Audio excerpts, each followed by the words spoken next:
Welcome to Beauty and Becoming, where we motivate, we inspire, and we cultivate beauty professionals and entrepreneurs to reach your highest potential. I am your host, Brandy, and tonight's conversation is one about in the beauty industry nobody wants to have, but every stylist knows is true. Tonight, we're taking a journey behind the chair, the growth, the challenges, and the truth that every stylist knows but may not want to admit. We have a very special guest tonight, but before I introduce our guest, I want to make sure that our viewers are tapped in. If you've been following us, if you've been catching us every Sunday night, at 6 p.m. live, please make sure that you subscribe, you like, that you comment, that you share with someone that you know want to be inspired by these conversations. Before I introduce our special guest, we're going to go to a quick commercial break. Please hang tight, and we'll be right back.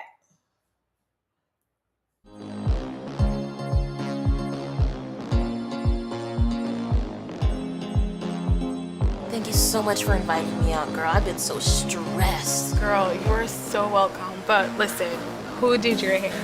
Oh, all dolled up. What is that?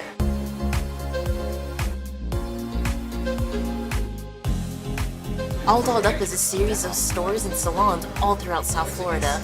I get my hair silked out every month. I can do that because I'm part of the Texture Club. Girl, well, I need to get to All Dolled Up and sign up for this texture club. You look amazing. And cheers to that. Just like everyone, my life is jam-packed. I'm always on the move. Whether it's personal or business, I live in the fast lane. But self-care, mentally and physically, is top priority for me. That's why I'm a part of the Texture Club at my favorite salon. They always treat you like family, and that experience leaves me wanting more. So instead of worrying about my ends, treatments, and styles, my easy monthly subscription to the Texture Club solves everything. I let the pros focus on my hair, so I can focus on the other things that matter in my life.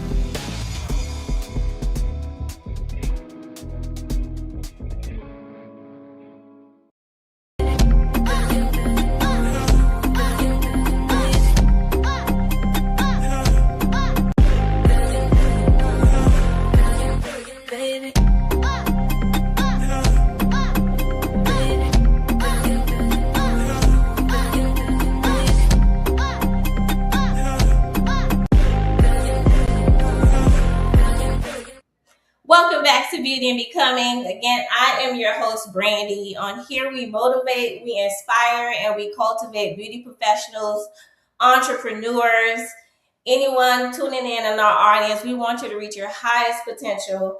Tonight, I have a very special guest tonight. I told you she is one of the hardest working entrepreneurs that I know in the hair industry. She's a trainer, an advanced educator, and she does all of this while being a full-time mom. I would like to introduce to you Star, better known as Star Hair Extraordinaire. Welcome to the stage. Thank you, thank you, thank you, thank you. Thank you for having me on. I really appreciate this opportunity. I was a little nervous, but I'm okay now. So I'm ready. Welcome. I appreciate you being on. I definitely wanted to invite you on because I know that you have a journey, a very special journey that I want you to share with our audience.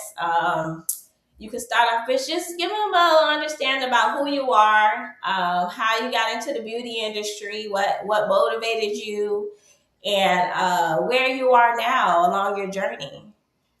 So I started out at a very young age, at like 16, doing hair. Uh, and I decided that I wanted to do hair, I say around about maybe age 18, but I was just doing like braids and stuff around my, local neighborhood and people that um, I knew in school and things of that nature. As I got more into doing hair and realized, wait, I can make more money besides braiding with doing other styles. So I started going to the hair salon. like every week or every 2 weeks getting my hair done, just watching and seeing how they do hair because I was actually a visual learner. So I didn't have to have that hands on. I just really needed to just see the Mhm. application. And so I would literally go into this salon every weekend and get my hair done just to sit and like watch them. My babysitter when I was growing up, she was a hairstylist and a babysitter at the same time. So it's like I feel like it was destined for me to do hair. Um, I finally decided to take hair serious like 2007 because I worked for a healthcare answering service for quite some time. Mhm. And when they started laying us off, for different reasons, I was like, okay, you know what? I decided I didn't want to work for anyone else. And a lot of my friends were like, well, why you just don't do hair full time? And I was like, I don't know, it's a lot. And so I decided to go to school. I got my license, graduated, did all of that. And I started doing hair out of my house, actually. Mhm. I had a two-bedroom apartment. And actually, no, I started out with a one bedroom, and then the owner realized that I started having like different girls coming in and out. They would come in one way and go out looking another way. So he said, I noticed that you're doing hair. I have a two-bedroom that's open up. Do you want to take it? And you can do here and there. So that's how it all started. And then eventually I uh, ran into the person that I actually started working for, who I worked for quite some time, and I started working in their shop once. Me doing hair in my house got broken into. I didn't know who did because it was just so many different people coming in and out. Mhm. And I would just say anybody who is doing that, I would say you just be very, if you're going to do that, put like a shed in the back of your house. If you live in an apartment, I wouldn't suggest anyone to do that because after a time, you have certain people that you're going to do, but after a while, those people are going to tell other people, and then after a while, you got strangers coming in and out, and you don't know who's who, who's what. You just know you making money, so Yeah. you want to be very careful, especially in this time in this world that we live in. You want to be careful. Right. But I started working for this gentleman, and I started working for him in his salon. Actually, the same salon I used to go and get my hair done. I started working for him, and from there, it just skyrocketed for me. Um, from that point.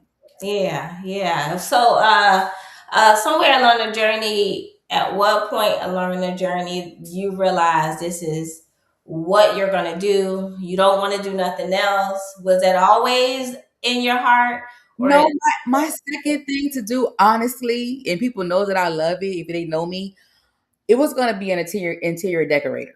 okay? That was my second choice of what I wanted to do because I felt like I had a lot of creativity in me. And I still love interior decorating now. I said I would do it as a side thing if it was something that I wanted to do, but Right. that was my other thing that I wanted to do was be an interior decorator. I love to decorate houses and places, things like that. So that Mhm. was my other thing. But when I knew that this was going to be my career, is when I actually made the move to work in a one of the most popular salons at the time. Mhm. Um, when I walked into that salon, that was like one of the number one salons in Broward County that I knew of, Mhm. and it was go hard or go home. Wow. When I first got there, I was a little timid. I didn't take off right away Mhm. because you have to remember when you're going into a new salon and the salon is already established and they have familiar faces that's been there for years. Mhm. People that don't know you, they're not going to ask you to do their hair right off the top. They're going to go to that familiar face first. So Mhm. really had to build my face Right. Right. Right. because you're walking into a room that's already been built, and these girls are like, I'm not gonna let this newbie come in. Yeah. My money. So Yes. you gotta be tough skin when Yeah. you go to working with a lot of people Right. Right. And versus by yourself. absolutely. And I mean, at some point, you realize that you want to create a business out of it or pour into others. What was the next step in your journey when you realized you wanted to become a business owner or pour or become an educator? I would say my next step was just being a business owner. I didn't think that education was going to be one of the things that I did, but it was on my bucket list of things to do. Hmm. Um, when it came to the industry, but it was more so just owning a business because that's what my background is business owners. So my thing was to actually own a big salon and be like the A-list salon. And when I say A-list, people don't really understand what A-list mean. People think A-list means that you're actually doing celebrities. No, that's Yeah. not what A-list means when it comes to business with beauty. Right. A-list salons are salons that sell more than 60% of retail. Wow. Those are A-list salons like Paul Mitchell, Right. Kevin Murphy, um, like Absolutely. those big brands. Those are considered A-list. So that's my goal. I want to be an A-list salon. I'm Right. I don't care for all the celebrity stuff. I just want to be able to sell my product across the world. Absolutely. Absolutely. I love that. And definitely something that any inspiring hairstylist should understand about it. But we're going to get into some of those myths and those misunderstandings. I want to start off with some truths about being a stylist. What do you think the industry is perceived as versus what it really is? Because, I would say now the industry is perceived as popcorn. How um, you put the popcorn in the microwave and in about 2 minutes it starts popping. That's yeah, what they think it is, and it's not.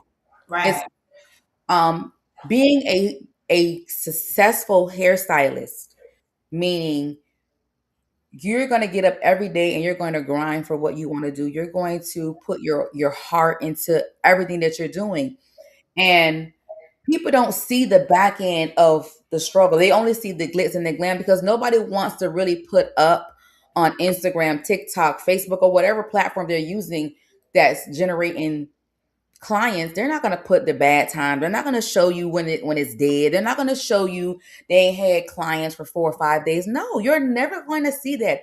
You're only going to see the day when they have 20 people waiting. right, right. They're not going to show you when they ride by their salons closed because they haven't had clients for weeks. They're Whoa. not going to show you that. They're only going to show you when it's popping. Yeah.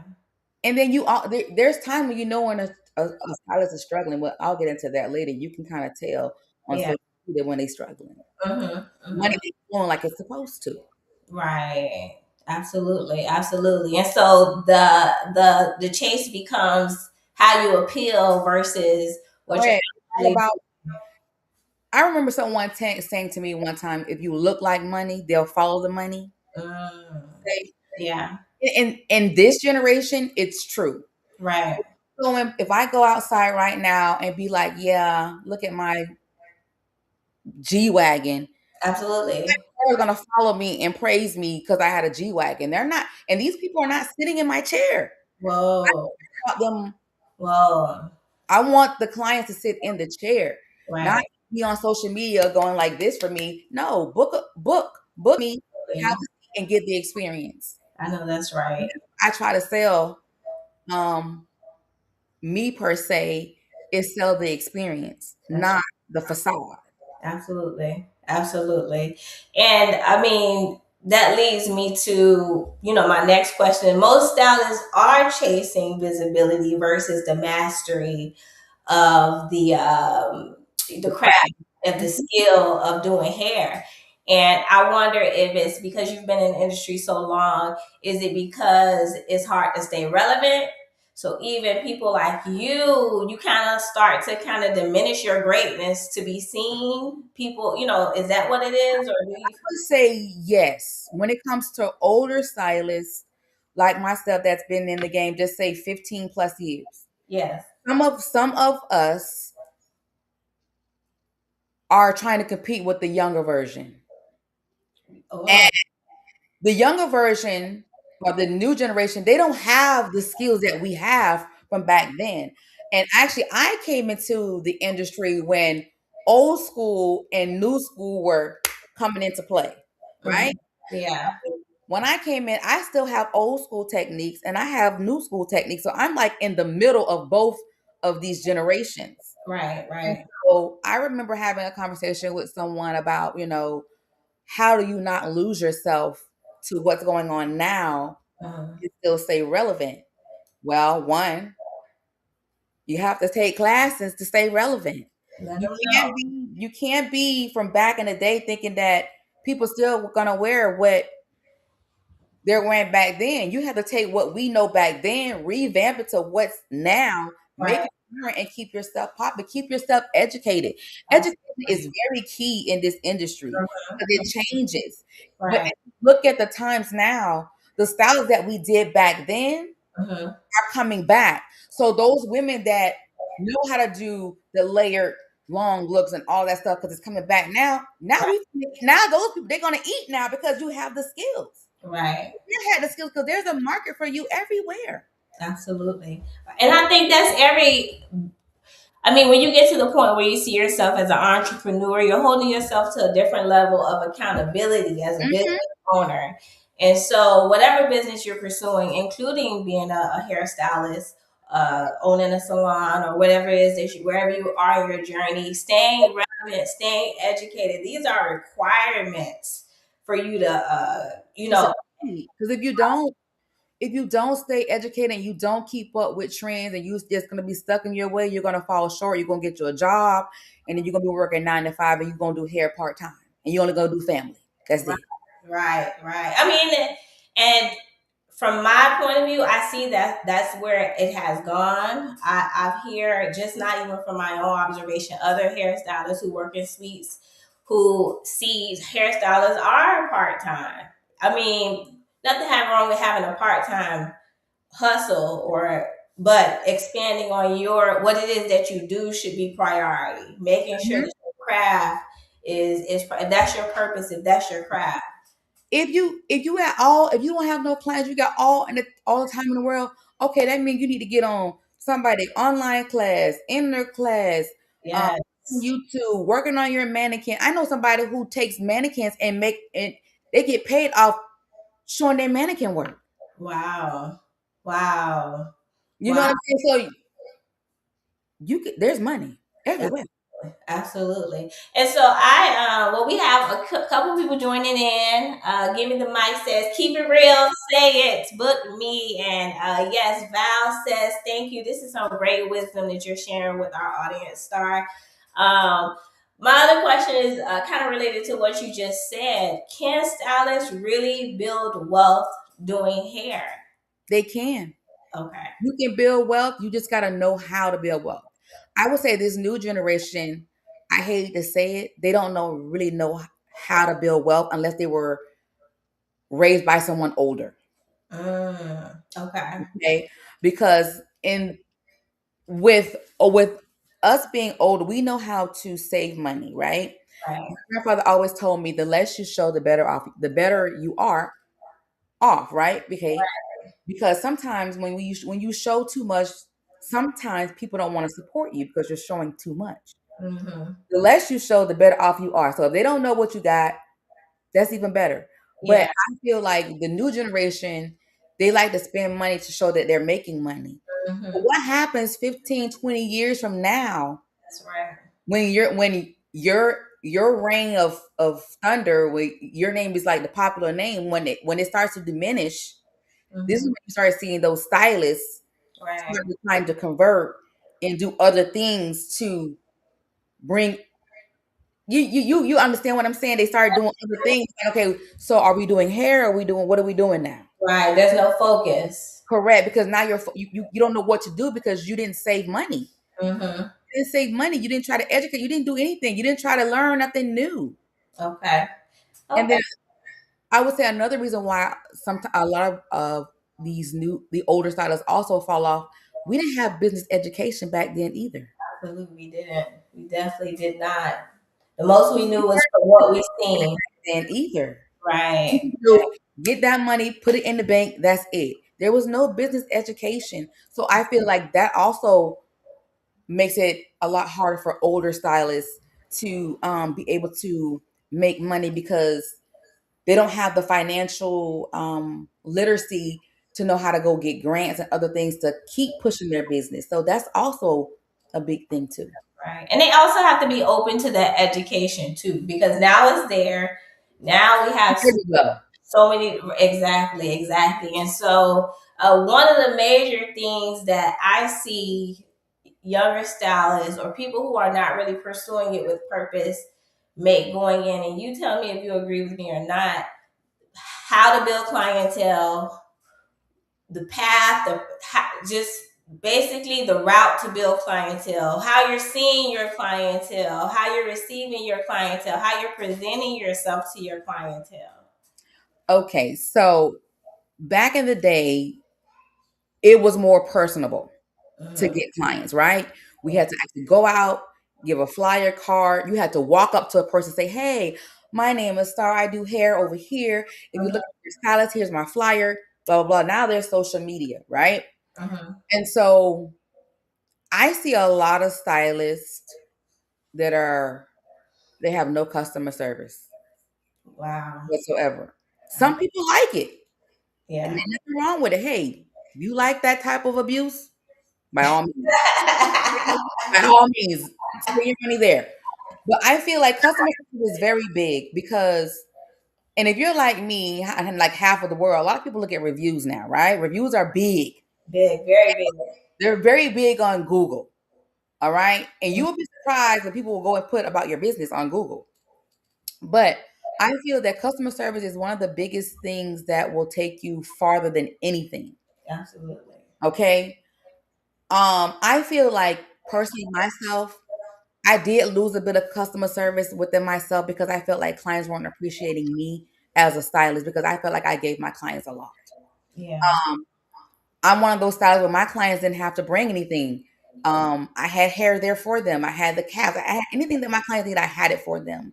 Mm-hmm. Like when clients weren't appreciating me, I started to lose my customer service as well, and started being like, "Well, they don't appreciate me. Then what I'm doing all this for?" And Right. that's being real. But Mm-hmm. then I had to take a turn and look at myself and say, "Wait a minute. I don't want to be like the masses. That's Yeah. not even my character." Right. I put myself in that position Mm-hmm. to not have customer service, but I feel like customer service is not a top priority in Right. this generation. Right. Right. If Which you for which client, which you can't really retain. I mean, you're getting clients, you're attracting clients, but you, to some extent, there's no accountability. there's no accountability, which means that you're not If I'm maintaining. gonna be, if you're gonna be late, tell your clients. You know you're gonna be 30 minutes late. You knew that before you left your house. Give your clients the courtesy to let them know, hey, I'm gonna be late. If you gotta take money off, take money off. It's okay. It's You're okay. gonna appreciate. They be like, girl, let me tell you, she was late, and even though she was late, she even gave me a discount because she was late. You know what I'm saying? Yeah. Don't don't tell people oh, you late. You gotta pay. Where all these fees come from? I It's know so many that's right. fees for everything. And it's like, I understand time is money and Yeah. everybody got time. And yes, I have a business to run.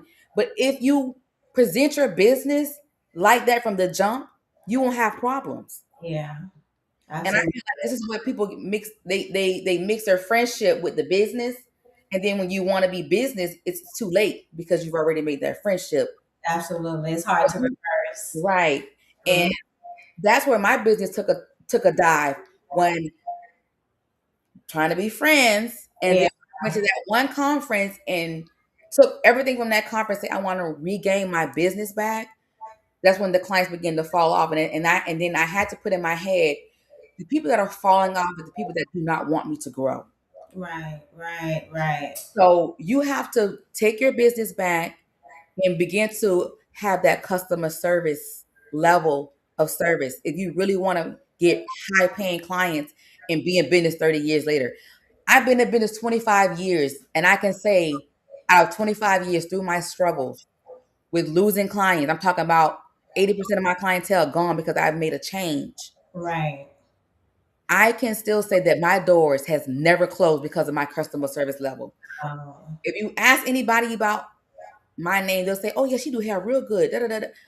Are they going to sit in my chair? Why? Because I have policies, wow. and That's, some people don't like rules. mm-hmm. They're going to go where there are no rules at. Or order or process or any of that. Absolutely. Absolutely. Now I know You are a cosmetology school educator. You do all facets of black hair. Anything you can think of, you do, and you train and you educate this stuff as well. But I know you were mentioning something about just being more versatile in the type of clientele you're able to cater to. And that also can open doors and kind of create an atmosphere for you to never be have to go get a second form of income. Speak to some of the hairstylists that may be tuning in right now that don't understand how to transition to doing different types of hair. I would say if you want to transition to doing other types of hair, being multicultural, that's what I mean, Mm, doing all ethnicities of hair, I would say start somewhere where you're going to be comfortable. JC Penney, Walmart, Supercuts, Blow Bars. mm, Start somewhere small so right. that way you can kind of build and understand how they maneuver. And since I've done that, I have learned so much, and you will get so much knowledge from customers as well. But I have learned so much by integrating with another salon that is multicultural. Okay. I would say if you want to transition to that and you feel like you're stuck and you're not getting anywhere with doing one set of hair, you need to start merging. And don't be afraid, because if you have your license, you've been to school, you can't say, "Oh, I don't know how to do that kind of hair." Yes, you do. Mm-hmm. Your doll was that kind of hair. Right. Okay? So I would say start somewhere small like that just to get your feet wet. Stay there for a year. Still Right. do your other clients, but just merge. And you'll begin to learn so much. I'm talking about in a little span of time, you'll be like, wow, I Wow. learned so much. And I just say, just try to really try to go out and just go into a different setting. Ooh, that's right. That's right. That's good information because you can't get stuck and just being not even just what you're scared to venture out to do. What some I'm just clients scared. to you doing. You know what I mean? I want you to take a couple minutes and just speak to our audience, give them some advice. Beauty professionals, hairstylists, entrepreneurs, even barbers, I feel should have been able to take something from this conversation. But I want you to give them some advice that can empower them along their journey. On your journey with becoming an entrepreneur, or if you are an entrepreneur and you feel stuck, education is first of all is the key to get you unstuck. Okay. God is the well, let me rephrase that. God is the first key to get you unstuck. The Yeah. second key is education. Right. The third key is you have to get out of your own head, get out of your own way, and Hmm. open the door for yourself to Right. be um more versatile. Get out there, do footwork. Don't just use social media. Go back to the old ways of doing the actual footwork. Give your car out, walking up to people and say, "Hey, my name is so and so. I do this." If you're even if you have a barber, you have a stylist. Hey, hit me up, check me out. I give 10% off. Rebuild yourself. Sit down, look at everything that you've done in your time, and you can look and see where did the turn change. Okay, you look at that turn, and then you have to look at the time you have now.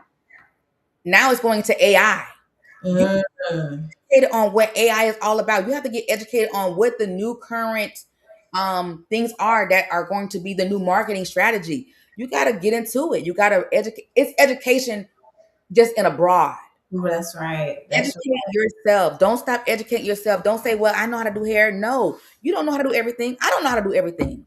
I right. still take classes. Take Right. a lot of classes.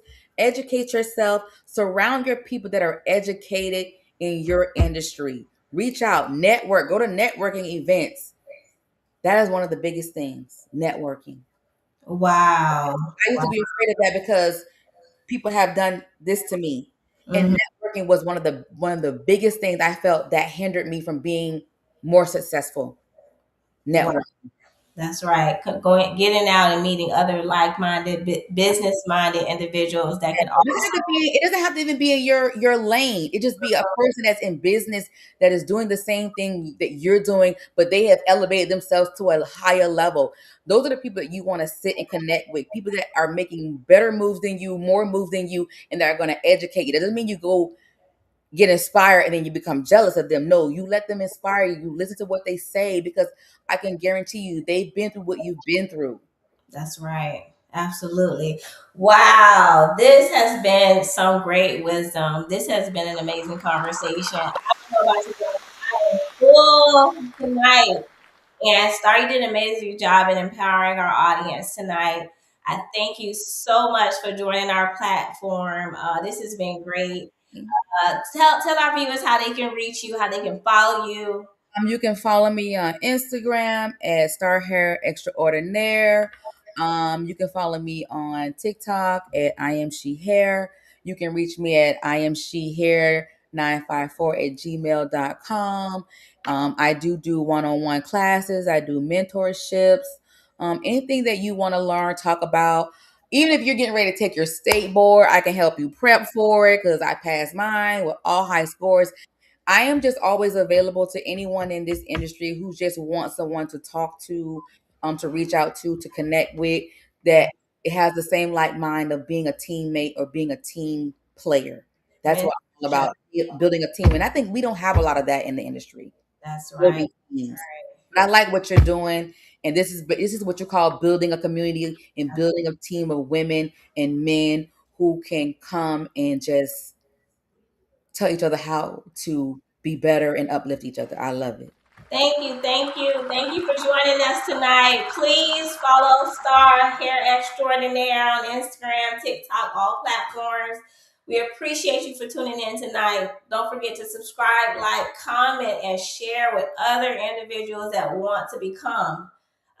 Thank you guys for joining us. Have a great night. We hope to see you back next Sunday, 6 p.m. YouTube Live. Have a good night.